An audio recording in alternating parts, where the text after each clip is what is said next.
9절까지 말씀 우리 한 목소리로 합독하도록 하겠습니다.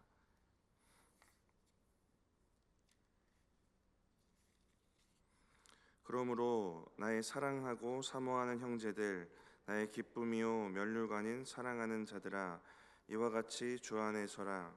내가 유오디아를 권하고 순두개를 권하노니 주 안에서 같은 마음을 품으라. 또 참으로 나와 멍에를 같이 한 내게 구하노니 복음에 나와 함께 힘쓰던 저 여인들을 돕고 또한 글레멘도와 그 외에 나의 동역자들을 도우라. 그 이름들이 생명책에 있느니라. 주 안에서 항상 기뻐하라. 내가 다시 말하노니 기뻐하라. 너희 관용을 모든 사람에게 알게 하라. 주께서 가까우시니라. 아무것도 염려하지 말고 다만 모든 일에 기도와 간구로 너희 구할 것을 감사함으로 하나님께 아뢰라. 그리하면 모든 지각에 뛰어난 하나님의 평강이 그리스도 예수 안에서 너희 마음과 생각을 지키시리라. 끝으로 형제들아, 무엇에든지 참되며 무엇에든지 경건하며 무엇에든지 오르며 무엇에든지 정결하며 무엇에든지 사랑받을 만하며 무엇에든지 칭찬받을 만하며 무슨 덕이 있든지 무슨 기림이 있든지 이것들을 생각하라. 너희는 내게 배우고 받고 듣고 본 바를 행하라. 그리하면 평강의 하나님이 너희와 함께 계시리라. 아멘. 우리 이번 모임의 이번 특세의 표가 교회여 살아나라인데 아침에 저하고 이렇게 인사하시겠습니다. 제가 교회여 하면 여러분이 살아나라 이렇게 인사하실까요? 교회여. 그래서 살겠습니까? 다시 한번 해볼까요? 교회여. 네. 하나님의 은혜가 우리에게 있음을 저는 믿습니다. 그래서 이번 기회를 통해서 우리의 신앙들이 만약에 어떤 한 부분이라도 죽어 있는 것들이 있다면 살아날 수 있는, 어두운 곳이 있다면 빛으로 밝혀질 수 있는 저와 여러분의 삶 되시기를 축복합니다. 오늘은 제 설교는 세 꼭지로 이루어질 거고요. 25분 동안 설교하라고 하니까 7분 동안 세 꼭지를 할 수 있을지 모르겠습니다만 하고 마지막 몇 분 동안 정리를 좀 해보겠습니다. 작년에 제 경험을 보니까 말이죠, 6분의 목사님들이 설교하는데 제가 제일 짧게 설교하더라고요, 보니까. 그래서 올해는 제일 짧게 설교를 안 하리라 싶지만 능력이 없으면 짧게라도 해야 되기 때문에 어떻게든 시간 안에서 맞춰볼까 합니다. 먼저 제가 전하고 싶은 꼭지는 이겁니다. 세상의 이야기를 좀 하면서 시작을 해볼까 합니다. 언젠가 TV 방송에 사람들이 나와서 인터뷰하는 프로그램이 굉장히 많았었습니다. 뭐 이런 얘기하면 우리 어르신들은 그게 뭐야 하시겠습니다만 어르신들에게 좀 익숙할 만한 얘기를 한다면 옛날에 혹시 자니 윤쇼 같은 거 기억하시나요?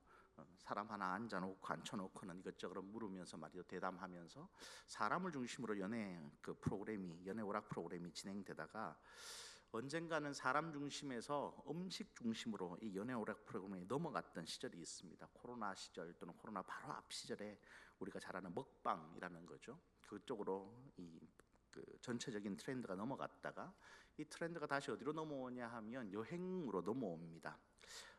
대리만족 같은 느낌이 있었겠죠. 코로나 때 여행 갈 수 없으니까 여행을 가는 어떤 대리만족의 프로그램들이 분명히 있었을 것 같습니다. 그렇게 하다가 다시 어떻게 되냐 하면 여행을 말이죠, 먹방으로 갑니다.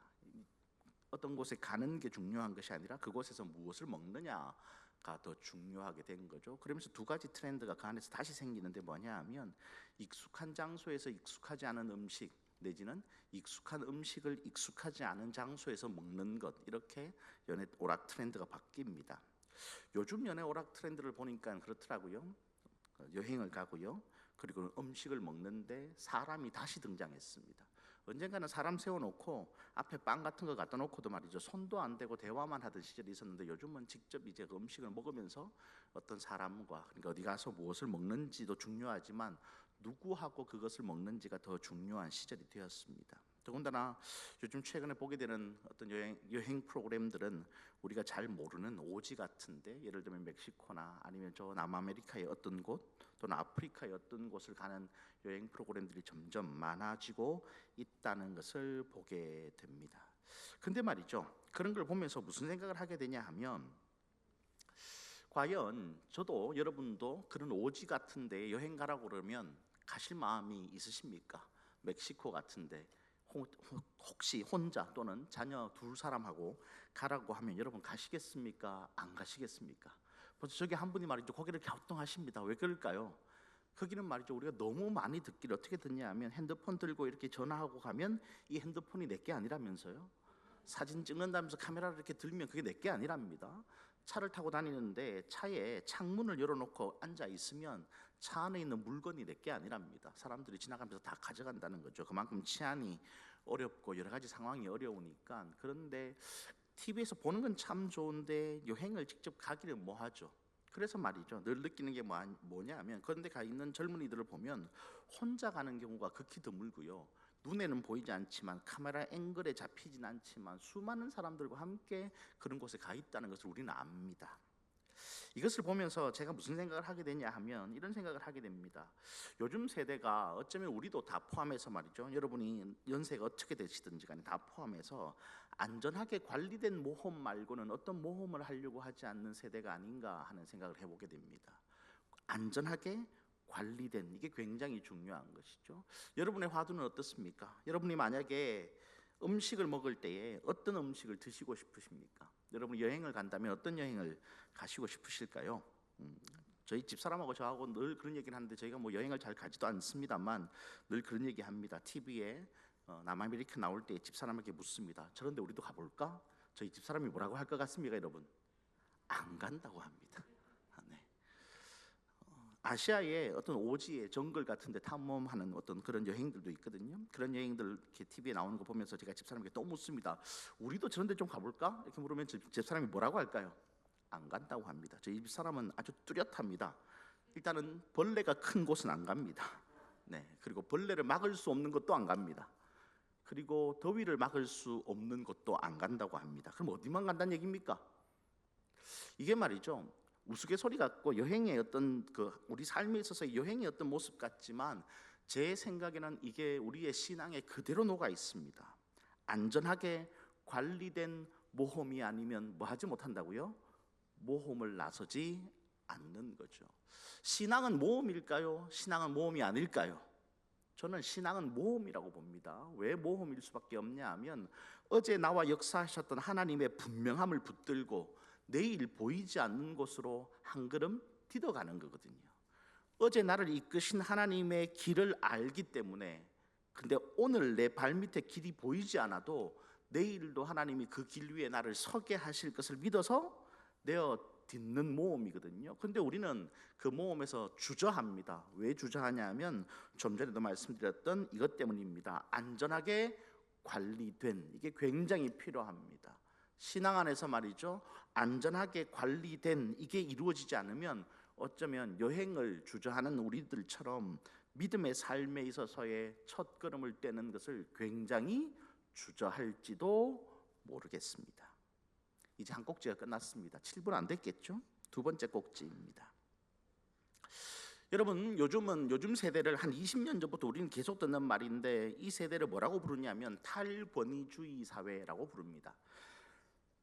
탈권위주의 사회의 등장은 왜 등장되었냐 하면, 이 권위주의 아래 머물러 있는 삶이 평등 관계에서 이루어지는 것이 아니라, 그러니까 수평적 인간관계에서 이루어지는 것이 아니라 수직적 인간관계에서 이루어지는 불편한 사실들과 그리고 불편한 어떤 일들이 우리 삶에 있기 때문에 이것을 극복해 보고자 탈권위주의 사회로 우리는 접어들었고 탈권위주의 사회를 우리는 살고 있습니다.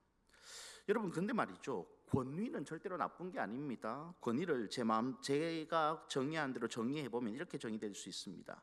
질서와 공동체를 위해 세워진 책임 있는 영향력이 권위입니다. 뭐가 있는 영향력이라고요? 책임 있는 영향력이 권위입니다. 근데 이 권위가 잘못 사용되어질 때 우리는 권위주의라고 하는데, 권위를 자기중심적이고 강압적으로 사용할 때에 권위주의가 됩니다. 그러니까 권위 자체가 나쁜 건 아니에요. 문제는 권위주의가 나쁜 거죠. 여러분, 가정에는 권위가 있어야 할까요? 네, 있어야 하죠. 아버지의 권위가 있어야 하고 어머니의 권위가 있어야 됩니다. 왜냐하면 아버지와 어머니가 그 가정에서 뭐 해야 하기 때문에 권위가 필요하냐면 책임 있는 영향력을 행사해야 하기 때문에 권위가 필요합니다. 언젠가 TV 뉴스에 1년이 채 못 된 기간 속에 이런 뉴스가 있었죠. 아기를 낳은 어떤 엄마가 오락을 하고 싶은 겁니다. 그래서 PC방을 갔습니다. 100일이 채 못 된 아이를 집에 두고 말이죠. PC방에서 오락을 하다가 아기가 집에 있다는 것을 잊어버렸습니다. 그게 너무 재미있었던 모양이죠. 그리고 나중에 보니까 아기가 어떻게 됐다고요? 굶어 죽었습니다. 아사했습니다. 여러분, 그런 일이 왜 일어날까요?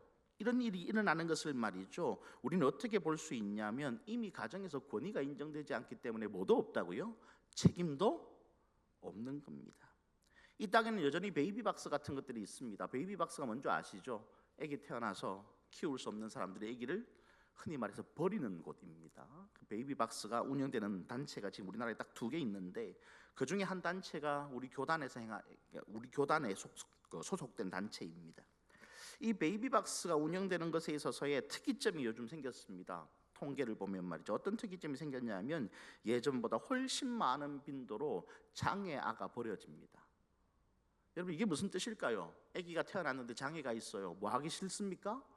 책임지기 싫은 거죠. 왜 책임지기 싫은가 물어본다면 가정에 말이죠, 권위주의가 없어져야 하는데 권위가 해체되어 버렸거든요. 권위가 해체되니 그 권위에 따른 책임 있는 영향력을 행사할 마음이 없는 거죠. 그러니까 내 자녀를 돌보지 않는 사람들이 생겨나는 겁니다.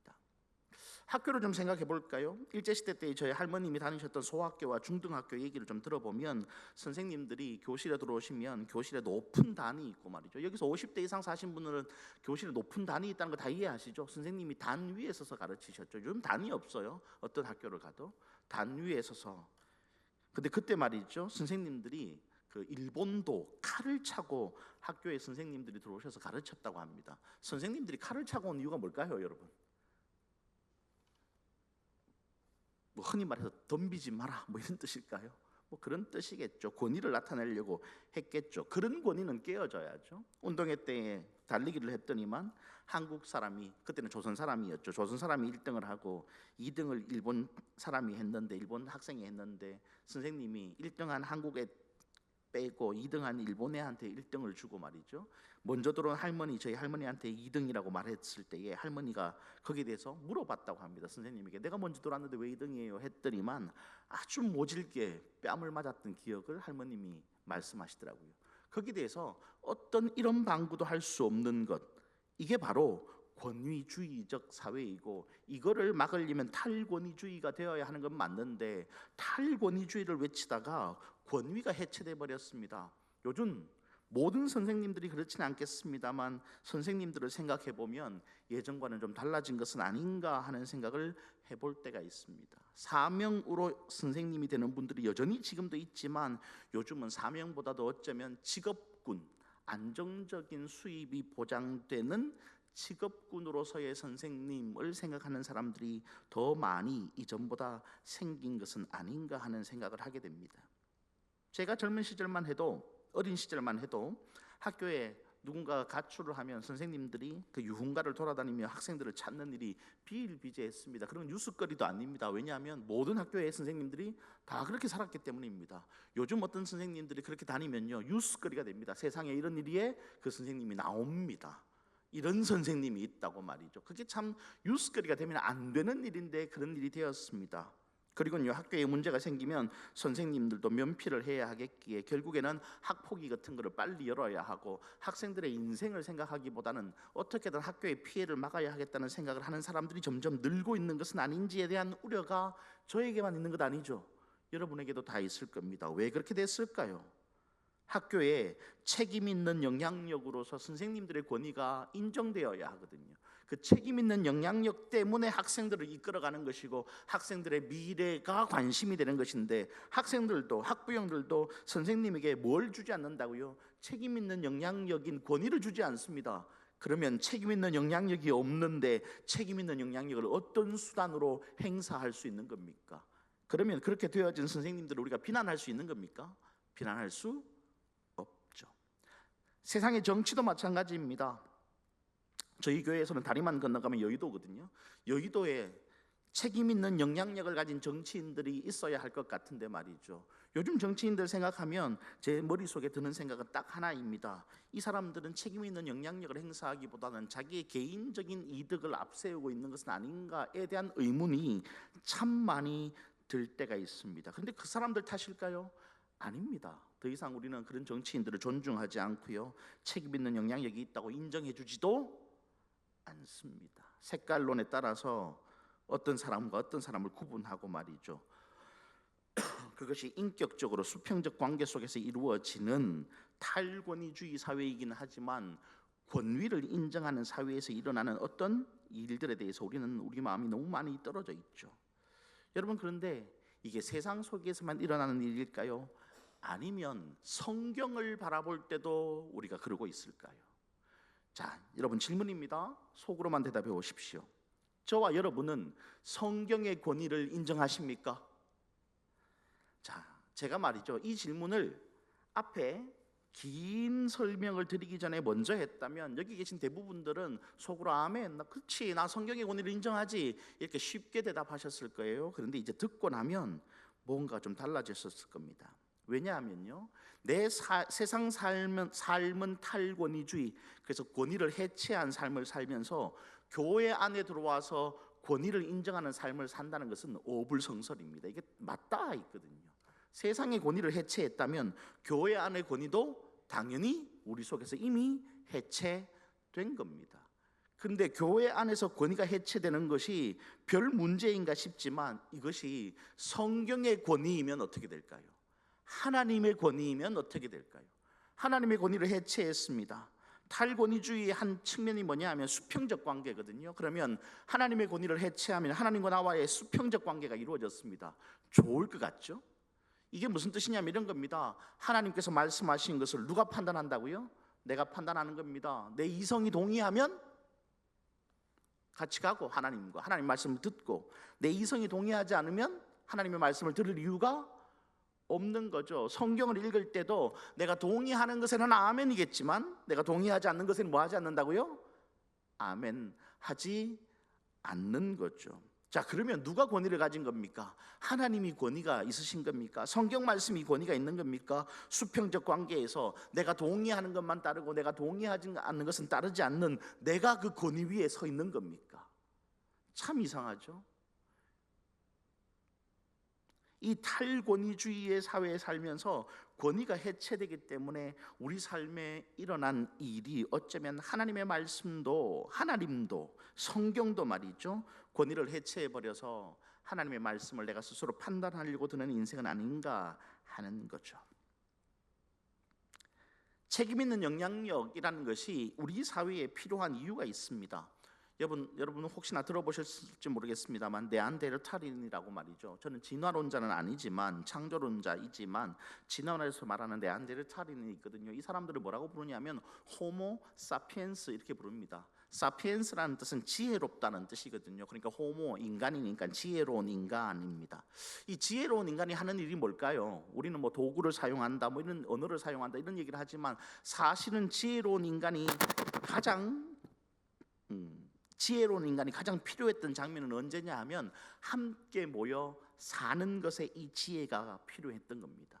혼자 살 때는요 크게 지혜가 필요 없어요. 그냥 먹고 살기만 하면 되는데 공동체를 이루었다고요. 시족 공동체를 넘어서서 뭔가 국가적, 초기 국가적, 민족 국가적 형태의 공동체를 이루려면 지혜가 필요한 거죠. 그 지혜가 뭘 만들어내냐 하면 질서라는 걸 만들어냅니다. 왜냐하면 함께 모여 살려면 뭐가 필요하다고요? 질서가 있어야죠. 그 질서라는 개념을 만들어내면 그 질서 안에 반드시 등장하는 게 뭐냐 하면 책임과 역할이라는 겁니다. 내가 맡은 책임이 있고 그 책임에 따라서 마땅히 해야 할 역할이 있는 거죠. 누군가는 더 많은 책임과 영향력을 행사해야 하고 누군가는 좀 적은, 상대적으로 적은 책임과 영향력 아래에서 누군가를 서포트하고 따라가고 도와주는 역할을 해야 하는 거죠. 그런데 이렇게 질서가 만들어지고 말이죠, 질서 안에 책임과 역할이 주어지면 어쩔 수 없이 뭐가 생기냐면 그 사회 안에는 권위 구조라는 게 생기게 되어 있습니다. 더 큰 어소리티가 존재하는 것이고요, 더 아래의 어소리티가 따라 나올 수밖에 없는 것이거든요. 그러면 이 권위주의는 잘못된 걸까요? 아닙니다. 호모사피엔스들이 살아가는 가장 지혜로운 방법이 이 권위 구조 안에 살아가는 겁니다. 위에 있는 사람이 말이죠, 책임 있는 영향력을 행사하는 것, 자기가 맡은 바 그 책임 아래 살아가는 것. 현생 인류는 호모 사피엔스라고 부르지도 않습니다. 현생 인류는요, 호모 사피엔스 사피엔스라고 불러요. 두 번이 붙습니다. 지혜롭고 더 지혜로운 인간, 이렇게 부릅니다. 왜 그럴까요? 서울만 생각해봐도 이 도시에 1000만 가까이가 모여 살죠. 여러분, 1000만 가까이가 살려면 반드시 뭐가 필요하다고요? 질서가 필요합니다. 1000만 모여 사는데 무질서하면 살 수 있을까요? 불가능할 겁니다. 질서가 필요합니다. 질서가 필요할 때 뭐가 생긴다고요? 책임과 권한이 생기죠. 역할이 생깁니다. 그리고 이 책임과 역할은 각자에게 주어질 때의 권위 구조 아래서 자연스럽게 주어지게 되는데, 오늘 말이죠, 우리가 탈권위주의를 외치다가 권위를 해체해 버렸습니다. 그러자 뭐가 됐냐면 책임과 역할에 상대적으로 연약한 마음을 가진 또는 덜 충성된 사람들이 생겨난 거죠. 사회에서만 그럴까요? 교회도 마찬가지일까요? 여러분, 이렇게 말하는 게 어떻게 들릴지 모르겠습니다만 저희 교회 아마 오늘 제가 교회 저녁쯤 돌아가서, 제가 오늘 마침에 바로 학교에 강의를 가야 되기 때문에 저녁쯤 돌아가서 오늘 몇 분이나 오셨을까 이제 보고서를 보겠죠.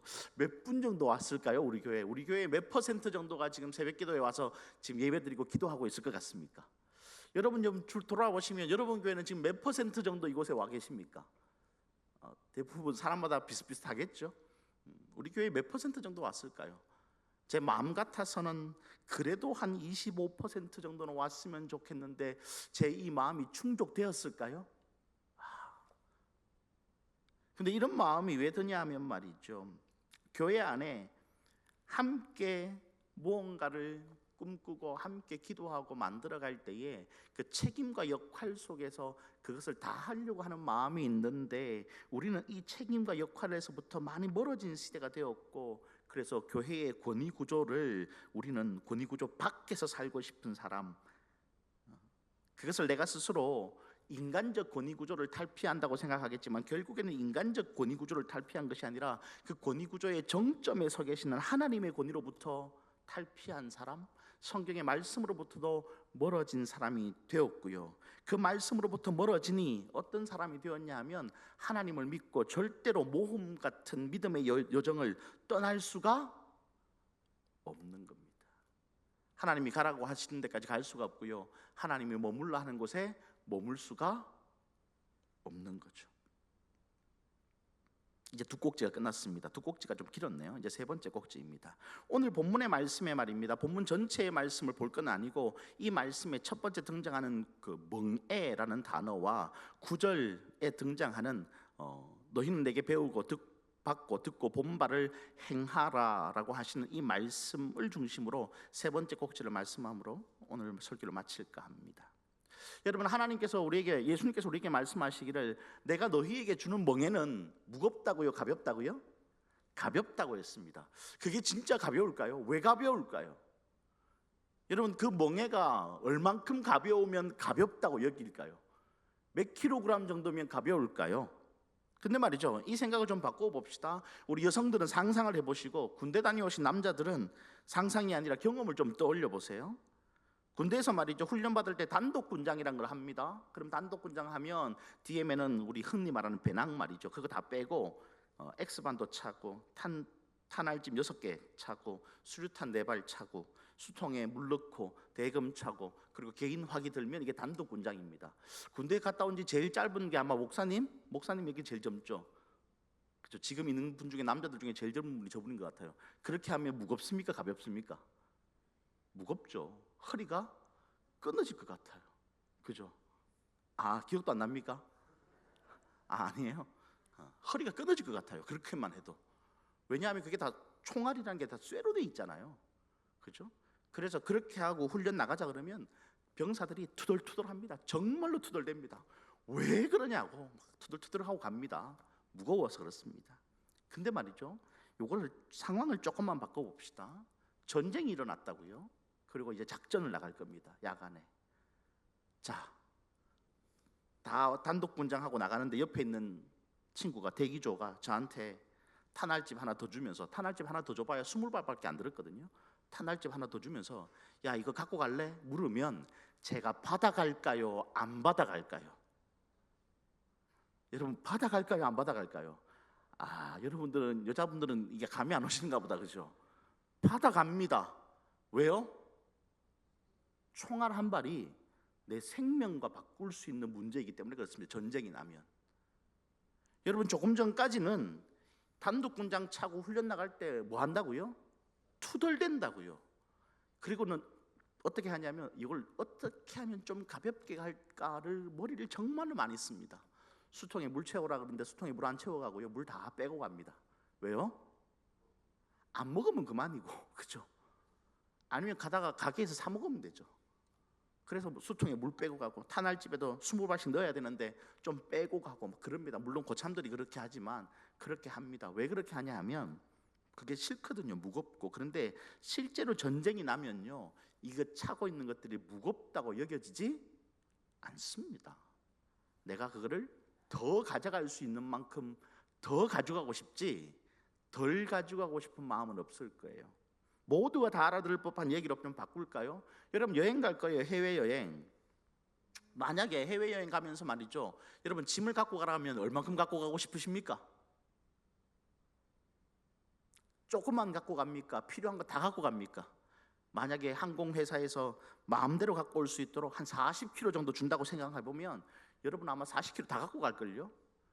제가 뭐 해외에 집회도 나가보고 하지만 짐을 적게 갖고 나가서 편했던 적은 단 한순간도 없습니다.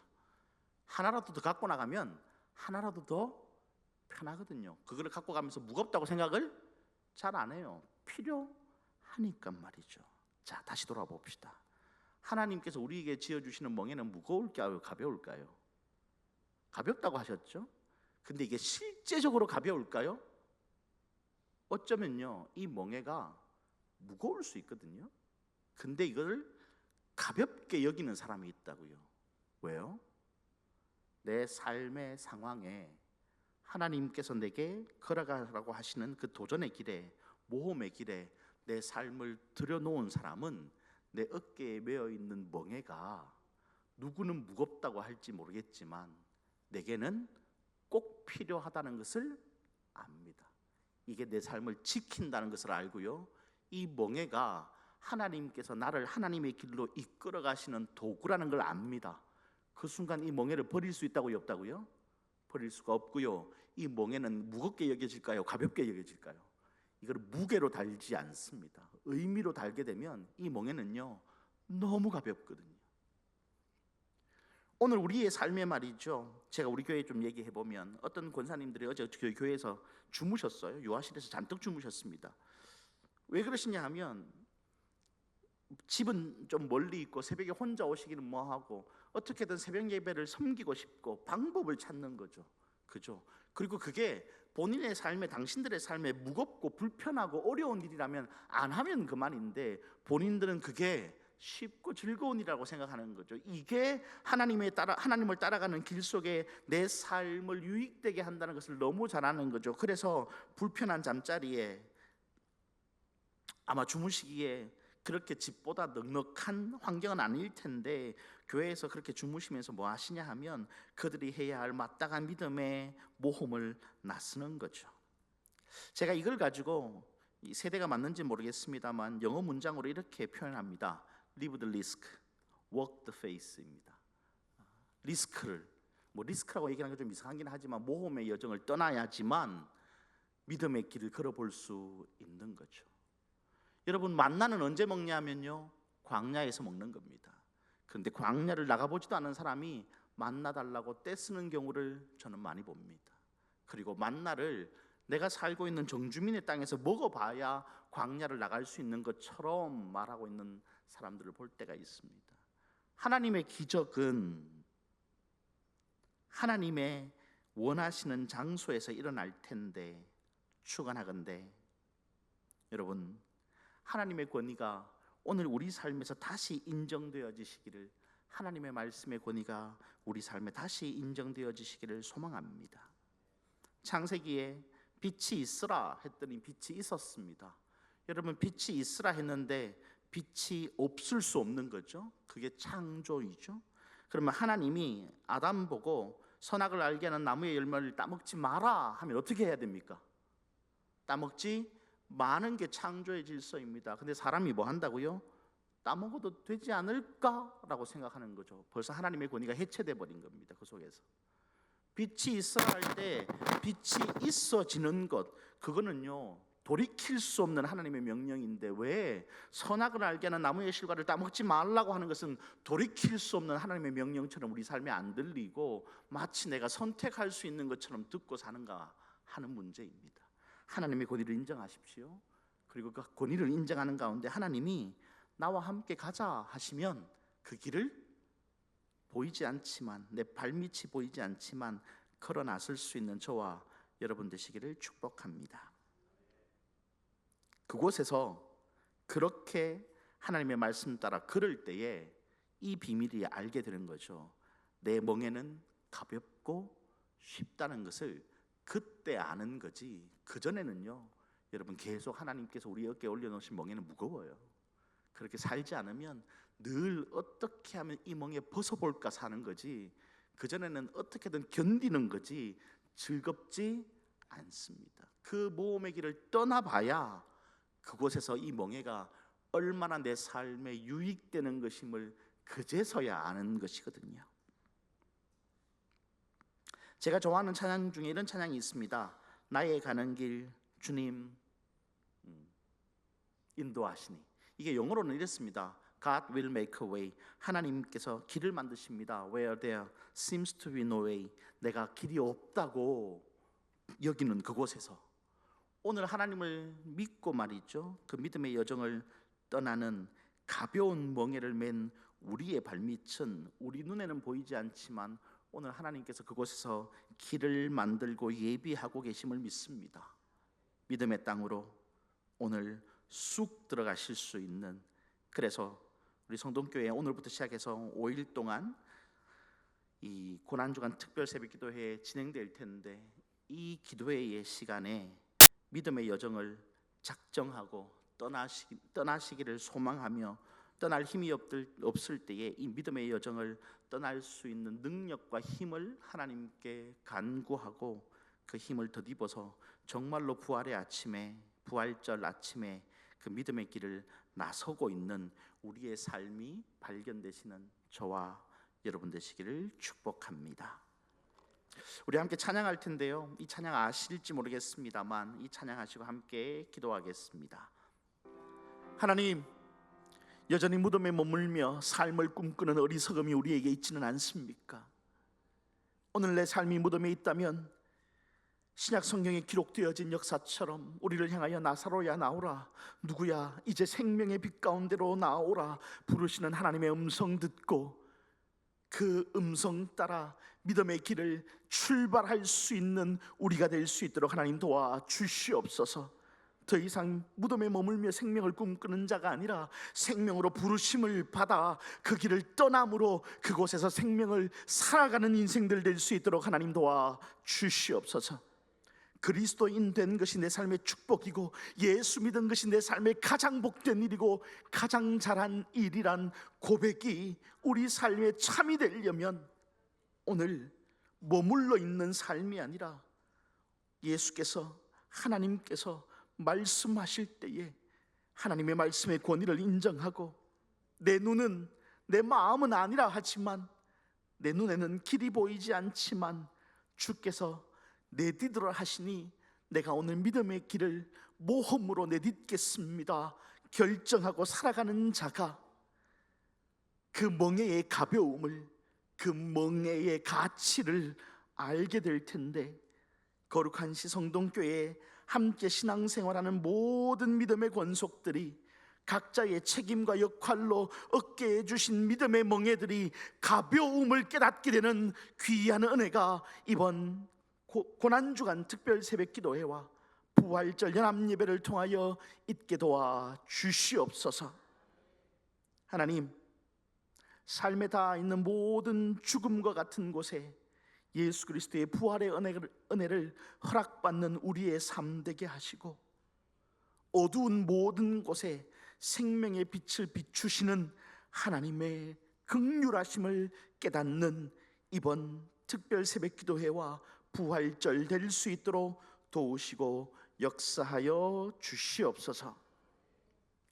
이 새벽에 기도의 제목 담아서 예물 드린 귀한 손길들이 있습니다. 하나님, 기도의 제목들 이미 알고 계실 줄 믿습니다. 오늘 예물 드린 이 제목들, 기도의 제목들마다 하나님의 주목하심이 있게 하시고, 이들이 기도하다 지치지 않게 하나님의 응답들이 속히 주어지며, 하나님의 응답을 받아 그 응답의 능력으로 살아가는 귀한 삶들 되게 인도하여 주시옵소서.